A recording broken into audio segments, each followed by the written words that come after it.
Indian economy को 3 sectors drive करते हैं, बट इसमें सोचने वाली बात यह है कि जो सेक्टर सबसे ज्यादा लोगों को काम देता है वो सेक्टर सबसे कम पैसा बनाता है।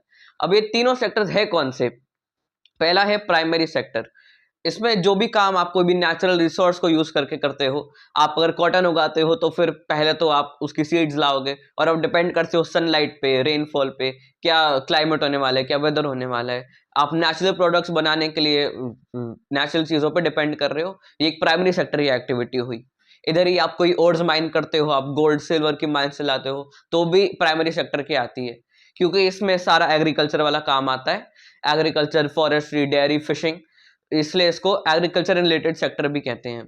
दूसरा सेक्टर होता है सेकेंडरी सेक्टर। ये जो दूसरा स्टेप आता है प्राइमरी के बाद, आप अपने नेचुरल प्रोडक्ट बनाने के बाद आप उसको मैन्युफैक्चरिंग करते हो, जो इंडस्ट्रीज में काम होता है, फैक्ट्रीज में काम होता है, वो आता है सेकेंडरी सेक्टर में। आपने अगर शुगर केन उगाई, उसके बाद आप उसको उसका गुड़ बना रहे हो या फिर उसका प्रोसेस शुगर बना रहे हो, तो ये आएगा आपका सेकेंडरी सेक्टर में, क्योंकि ये इंडस्ट्री से रिलेटेड होता है। इसको इंडस्ट्रियल सेक्टर भी कहा जाता है। अब हमारा थर्ड सेक्टर आता है टर्शियरी सेक्टर। जो पहले और दूसरे सेक्टर है उनका तो बस प्रोडक्ट बनाने का काम होता है, बट जो सर्विस में काम होता है वो टर्शियरी सेक्टर में आता है।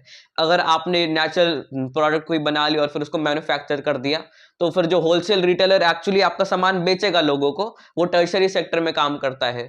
जो ट्रक आपका सामान ट्रांसपोर्ट करेगी वो टर्शियरी सेक्टर की है। स्टोरेज यूनिट टर्शियरी सेक्टर के है। और बाकी जो सर्विसेज लोगों को चाहिए होती है, डॉक्टर्स हो गए, टीचर्स हो गए, बार्बर्स हो गए, ये सब आते हैं टर्शियरी सेक्टर में, इसलिए उसको सर्विस सेक्टर भी कहा जाता है। ये बाकी दो सेक्टर्स के डेवलपमेंट में काम आते हैं। अब जैसे मैंने आपको पहले बताया था, जो प्राइमरी सेक्टर है वो सबसे ज्यादा लोगों को एम्प्लॉय करता है। 41% जो एम्प्लॉयमेंट है वो प्राइमरी सेक्टर देता है, इसलिए इंडिया कहा जाता है कि एग्रीकल्चर इकोनॉमी है।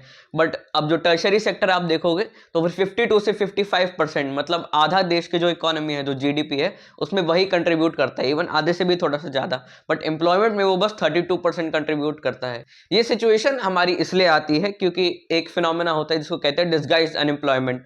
डिस्गाइज अनएम्प्लॉयमेंट ऐसे होता है जैसे कोई फार्मर है लक्ष्मी नाम की, और उसकी 5 लोगों की फैमिली है, बट उनकी लैंड सिर्फ 2 एकड़ की है। वो काम करते रहते हैं, पूरा दिन काम करते हैं। उसकी फैमिली में एक भी बंदा ऐसा नहीं दिखेगा आपको कि वो काम नहीं कर रहा है, वो आइडल बैठा है। बट रियलिटी में उनका जो एफर्ट है, वो जितना काम कर सकते हैं उतने पोटेंशियल पे नहीं कर रहे हैं, क्योंकि 2 एकड़ की जमीन में 5 लोगों के काम करने की कोई जरूरत नहीं है।